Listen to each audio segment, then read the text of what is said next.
Bismillahirrahmanirrahim.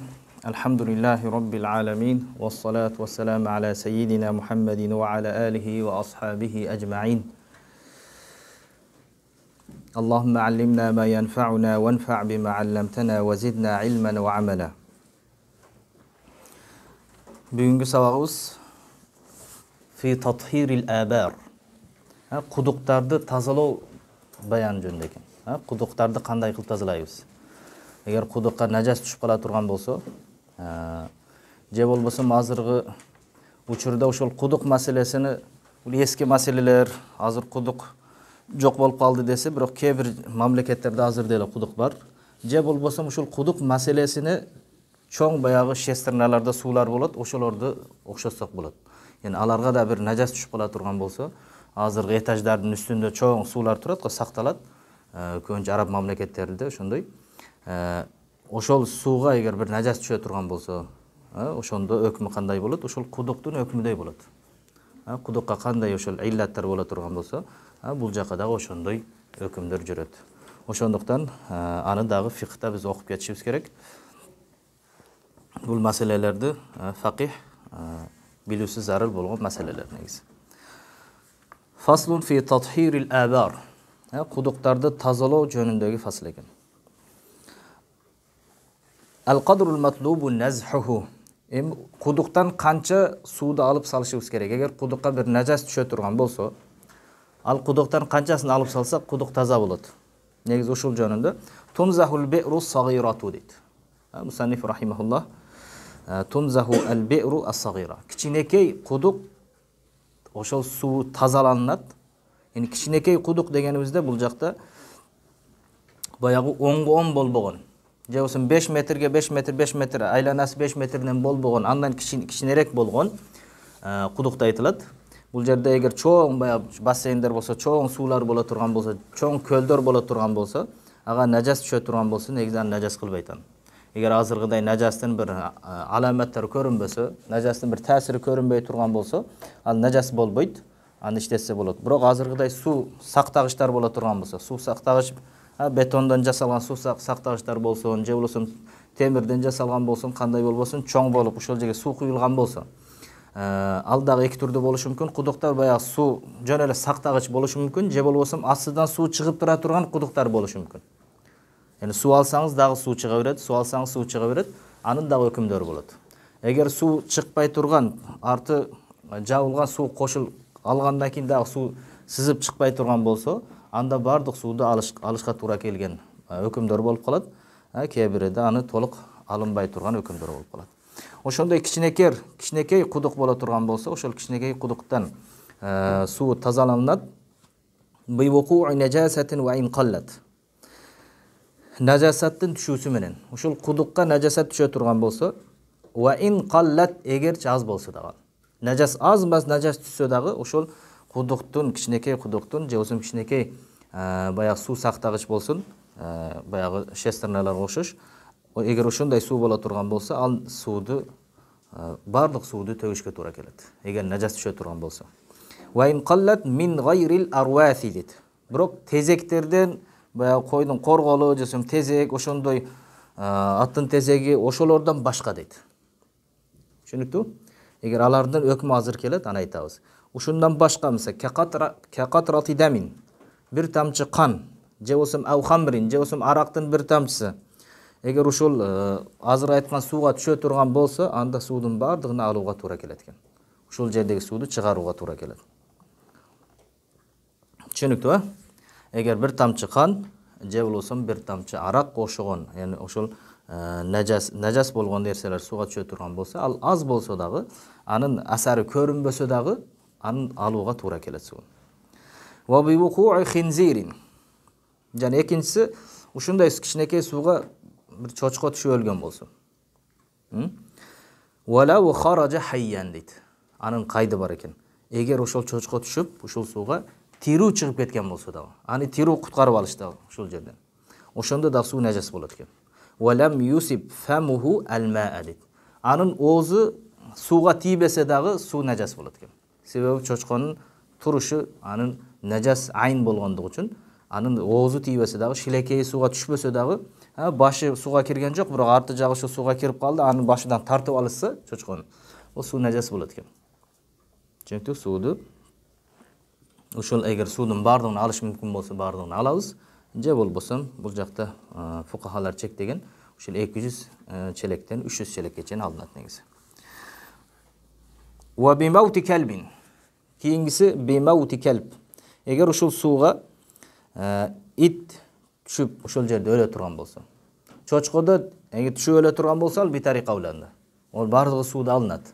Эгер чочкодон башка нерселер түшүп өлүп калган болсо, анда да ан сууду бардыгын алышка туура келет. Аушатин же болбосо, эгер бир кой түшүп ошол жерге кудукка түшүп өлгөн болсо, же болбосо адамийин фиха, же болбосо бир адам түшкөн болсо. Адам түшүп ошол жерге түшүп өлгөн бола турган болсо, анда дагы кудуктун сууну бардыгын алышка туура келет. Же болбосо ушулардын көлөмүнчө болгон хайвандар түшүп өлө турган болсо дагы анда алышка туура келет. Wa bi intifakhi hayawanin walaw saghiran deydi.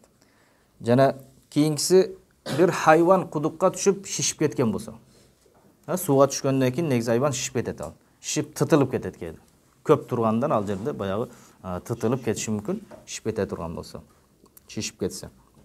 Интифах шишүү деген. Чөнтү сууга түшкөндөн кийин бул деген көп туруп кала турган болсо, сууда шишет, кийин ал сууда жарылат ал. Жарылып сууга ошол өзүнүн баягы жарылып ошонун жүздөрү сууга аралашып кетет, бөлүктөрү. Эгер кичинекей болсо дагы экен. Эгер бир чычкан түшкөн сууга, чычкан түшүп көп турду ошол жерде шишти, кийин жарылып кетти же шишип кала турган болсо, ал суудун бардыгын нажас кылат экен. Ошо суудун баарын алышка туура келет.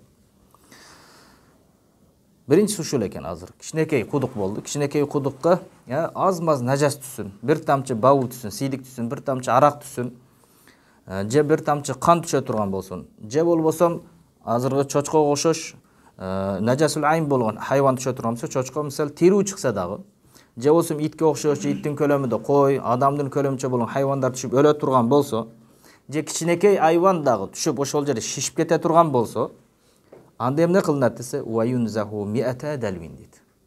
Анда 200 челек алынат экен ал суудан. Азыркыдай кудукту алсак, арты токтобой турган болсо, кудукту казый беребиз, сууду ала беребиз, бирок артынан суу чыга берсе, анда 200 челек суу алынат экен.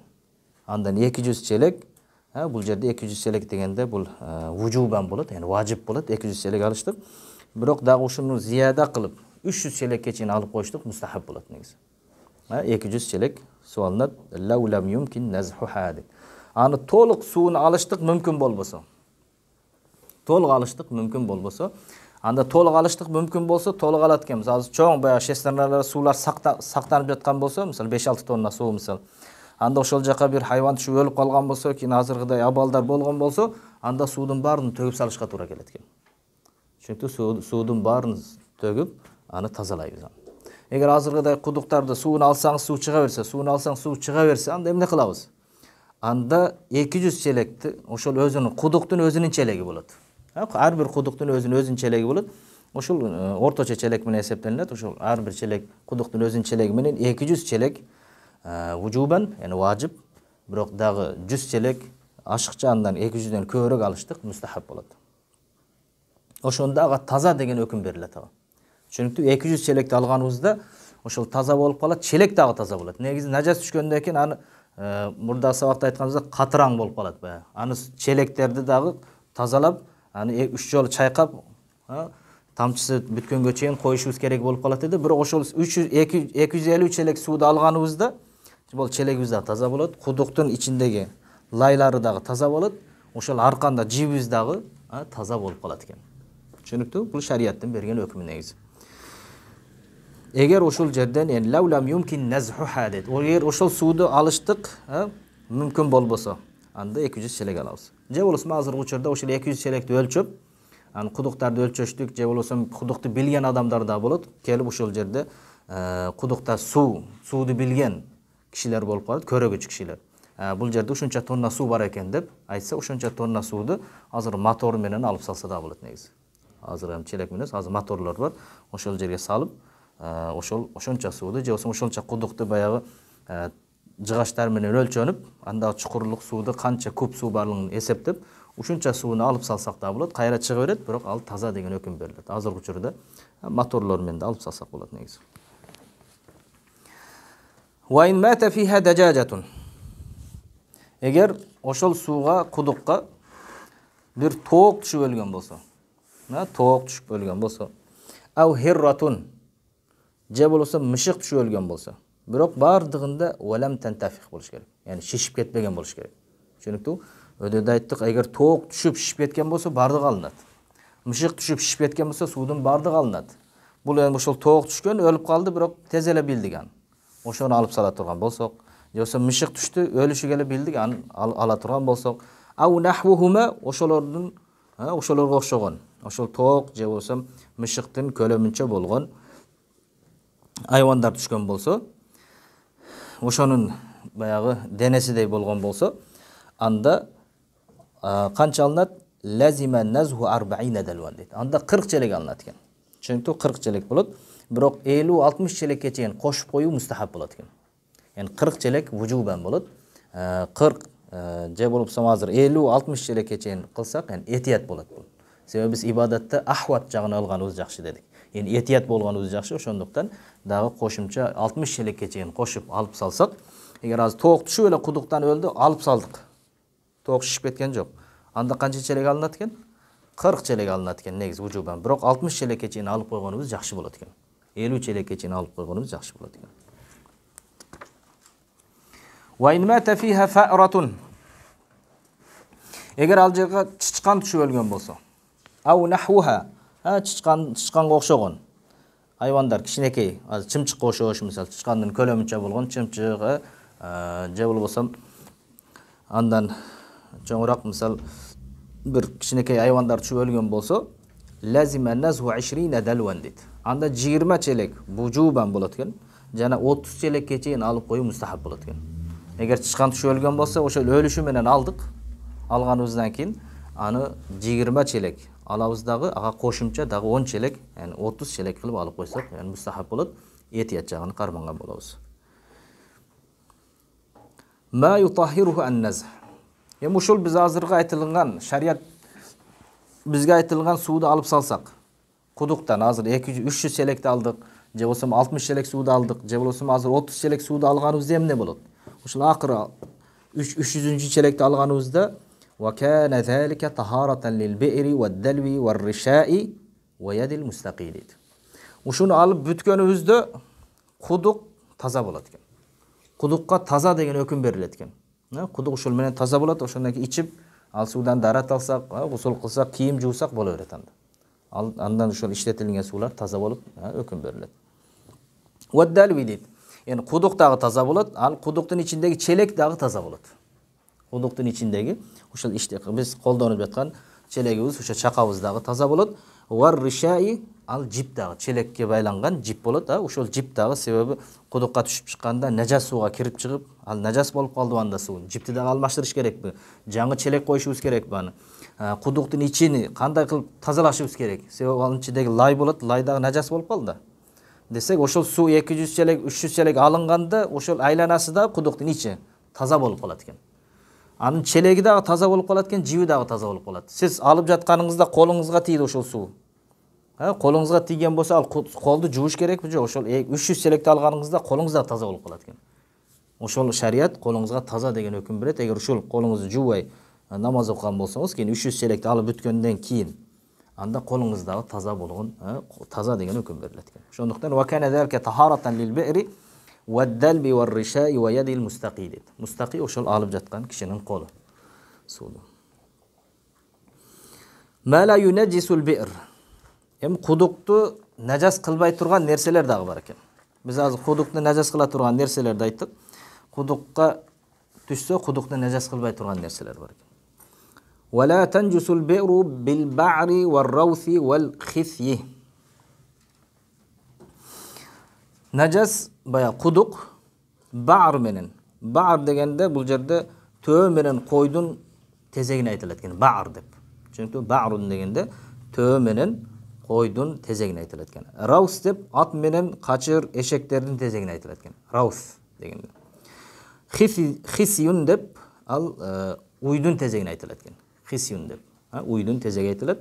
Eğer hazırgıda şu töөнүн tezegi, koydun tezegi, attın tezegi, je bolbosam hazırgıday eşek kaçırdın tezegi bolsun, uşul kudukka düşө turgan bolsa, kuduk najas bolбойт экен.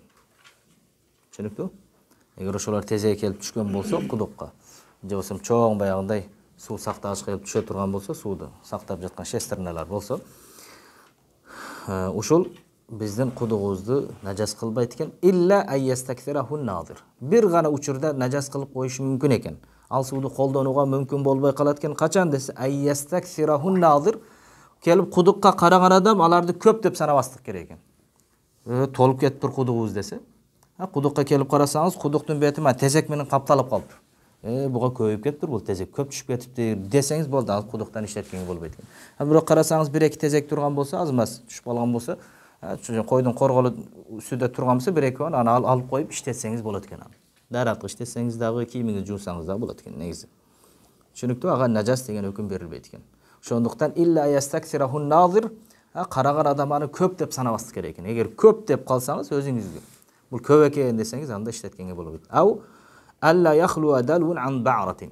Же болбосом дагы экинчи жолу аны сууду иштеткенге болбойт. Качан сиз ар челек алганыңызда коргол, ошол койдун корголу же болбосом уйдун ошол тезеги аралашып чыга турган болсо, ошол ар челекте эле ошондой алганыңызда ошол баягы тезек кошулуп чыга турган болсо, бул көптүктүн белгиси болот экен.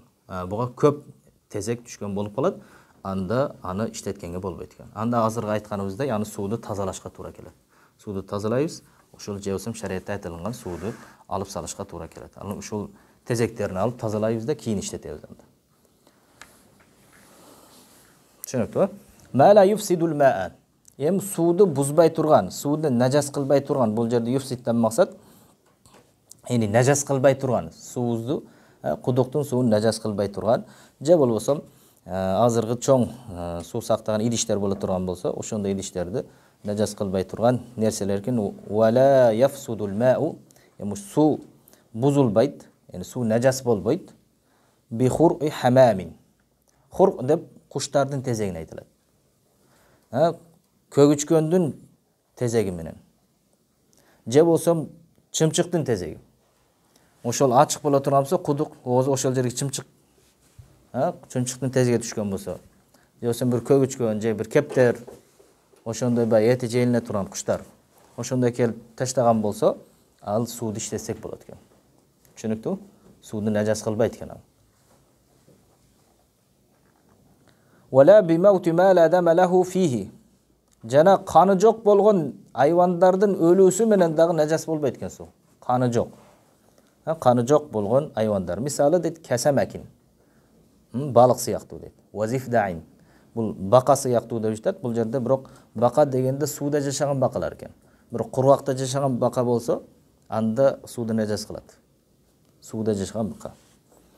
Ва хайванил ма'i. Ошо сууда жашаган айвандар дагы. Чөнки сууда жашаган, мисалы сууда ичинде жашаган майда ошо айвандар болот. Сууда өлүп кала турган болсо, анда сууду нажас кылбайт экен. Ва баққин. Жана бак дагы сууду өлүп кала турган. Бак дегени азыркы биздеги кене же болбосо клоп. Чөнки ошол өлгөн болсо, сууга түшүп калган болсо, ал кудукка түшсө, кудукту нажас кылбайт экен. Себеби анын өзүнүн ага турган каны жок да. Ва зубабин же болсо чымындар, сууга түшкөн боло турган болсо, анда сууду нажас кылбайт. Же болсо чирке, чымын ошондой түшсө, сууду нажас кылбайт экен. Аны кудукка түшкөн болсо, кудукту да иштете беребиз. Ва занбурин жана арылар түшкөн болсо, анын дагы өзүнүн аккан каны жок, ошол сууду иштетсек болот экен. Ва акраб жана чаян түшкөн болсун, анда дагы ал сууду иштетсек болот, себеби анын дагы каны жок болгондуктан сууду нажас кылбайт экен. Аны алып салып иштетсек болот аны. Вала би вуқу'i адамийин. Жана адам түшүүсү менен дагы суу бузулбайт экен. Кудукка келип адам түшүп кетти. Адам түшүп кетсе, адам кайра чыгып кетти мисалы. Анда кудук нажас болбойт. Эгер адамдын денесинде нажас болбосо, чөнки адамдын денесинде нажас болбосо, түшүп келип кайра чыгып кете турган болсо, анда нажас болбойт. Ва ма юкалу лахмуху. жана эти жейиле турган айвандар да ушундай экен. Кудук кой келип түшүп кетти кудукка. Бирок койду биз чыгарып алдык, өлгөн жок. Кой келип түшкөн болсо, аны чыгарып ала турган болсок, же уй келип түшүп кетип, аны чыгарып алсак, анда ида хаража хайян, эгер тирүү чыга турган болсо, анда нажас болбойт экен. Валам якун ала баданихи najasat. Анын денесинде нажас жок боло турган болсо, анда кудуктун суу нажас болбойт экен. Эгер адам түшүп тирүү чыкса, же башка эти жейиле турган айвандар түшүп кайра чыгып кете турган болсо, денесинде нажас жок болсо, анда ал сууду иштетсек болот экен. Вала би вукуи баглин ва химарин ва сиба'i тайрин ва вахшин фи сахих. Жана суу бузулбайт бул жерде дагы. Суу нажас болбойт. Азыргы качыр, эшекке окшогон, баягы машкукун фих болгон. Же болсом жырткыч куштар, келип ошол түшө турган болсо, кудукка түшүп кайра чыгып кете турган болсо, ва ин васала лу'абул вaqi' ila al-ma' akhadha hukmahu. Эгер ушулар түшкөн болсо да кайра чыгып кете турган болсо, анда сууду нажас кылбайт. Түшүнүктүү? Эгер ошол азыркы айтканыбыз, эшек болсун, же качыр болсун, же жырткыч куштар, баягы бүргүт сыяктуу, же болбосо шумкар сыяктуу, ошондой куштар келип түшүп кайра чыгып кетсе, анда дагы сууду нажас кылбайт экен. Түшүнүктүү? Сууду нажас кылбайт. Аларды да бирок денесинде нажас жок болуш керек. Эгер эшек түшкөн болсо, бирок анын денесинде нажас боло турган болсо, сууду нажас кылат. Жана азыргы баягы алардын шилекейи шектүү болгондордун шилекейи да түшпөсү керек. Түшүнүктүү? Сууга. Эгер кичинекей болуп калса, азыргыдай бир карахияты болуп калышы мүмкүн анда. Ва ин васала лу'абул вaqi' ila al-ma' akhadha hukmahu. Эгер алардын шилекейи ошол сууга тие турган болсо, анда ошол шилекейдин өкүмүн алат экен. Эгер анын шилекейи макру боло турган болсо, сууда макру болот анда. Эгер таза боло турган болсо, да таза болот экен. Кандай нерсе болбосун. Эгер ушул азыргы анын кешиги, биз кешик маселесинде айтып өттүк, кешиктери кандай болсо, анда түшкөн шилекейи да ошол кайсы нерсеге тие турган болсо, ошонун өкүмүн алат экен. Ал суу болсун, сүт болсун, же башка суюктуктар болсун. Танжисул хайванил майит лил би'r. Ошол өлүк айбан кудукту нажас кылуусу жөнүндө экен. Ва вужуду хайванин майитин фил би'ри юнajjisuha min yawmin wa layla. Бул маселе ошол бир айбан кудукка түшүп, биз билбей калппыз аны качан түшкөндүгүн. Түшүп калыптыр, бирок сууду иштетип карасак, кийин чыгып калды баягы. Чычкан түшүп кеткен экен, же бир мышык түшүп кеткен экен, же башка бир айбан түшүп кеткен, аны кийин бир 1-2 күндөн кийин билип калсак, кандай болот анда? Анда кийимдерибиз кайра жуабызбы? Ошол суудан алып жууган болсок, же болсо ошондон жуунган болсок, же ошондон дарат алган болсок, кайра намазыбызды биз кайтарышыбыз керекпи деген маселе. Бул бир ошол өлүк айбан табылынса, кудукта табылып калса эмне болот? Юнajjisuha min yawmin wa layla. Ошол бир күндөн эсептелинет экен. Бир күндөн бери нажас кылып жатат дейт экенбиз. Мисалы азыр асырда тапкан болсок, ошол андан бир күн мурда түшкөн деп эсептейт экенбиз, эгер шишип кетпеген болсо. Ошол азыр бир тоок чыгып калды анын ичинден, же бир мышык чыгып кала турган болсо, ал тытылып кетпеген болсо, шишип кетпеген болсо, анда эмне кылат экен? Бир күн деп эсептейт экенбиз. Бир күндүк намазыбыз кайра окуйт экенбиз, эгер ошондон дарат алган болсок. Башкаттан дарат алып, бир күндүк намаз кайра кайтарабыз. Эгер кийим жууган болсок, анын ичинде кийимдерибиз башкаттан жуабыз. Эгер ошол суудан иштеткен болсок. Ва мунтафихин, эгер шишип кетип, тытылып кеткен болсо эмне болот? Min 3 ayyamin wa layaliha. Анда 3 күндөн эсептейт экенбиз. Анда 3 күндүк намазды, 3 күндүк кылган ошол суудан иштеткен болсок, яни ичип койгон болсок, истигфар айтабыз. Кайра чыгара албайбыз да. Биз суудан ичкенбиз, нажас суудан ичип алыппыз. Анда эмне кылабыз ичсек десе, анда истигфар айтабыз. Аллахтан кечирим сурайбыз, билбей ичип алыппыз. Бирок кийимдерибиз болсо, аны жууп алсак болот. Же болбосо азыргыдай намаз болсо, кайра окуп койсок болот анын казасын. Ошондой 3 күндөн эсептейт экенбиз. Иллам ю'lam waqtu wuqu'ihi дейт. Эгер аны качан түшкөндүгүн билбесек, эгер качан түшкөнүн билсек, бир жума болсо бир жумадан кайтарабыз. Бул билбеген абалда качан түшкөндүгүн билбесек, бул 3 күн мурда түшкөн эле деп бирөө айтса, же бул 5 күн болду эле түшкөндүгүнө мен көрдүм эле буну түшүп жатканда деп бирөө сизге кабар айта турган болсо, азыркыдай анда ушу ошол билген убактыдан карап кетилет. Түшүнүктүүбү? Эгер билинбесе, анда азыркыдай шишип кеткен болсо, тытылып кетсе 3 күн болот. Эгер андай шишпеген болсо, жаңы түшкөндүгү билинип турган болсо, себебен 1 күн деп эсептейт экенбиз. Түшүнүктүүбү? Wallahu a'lam bis-sawab. Alloh rozi bo'lsin.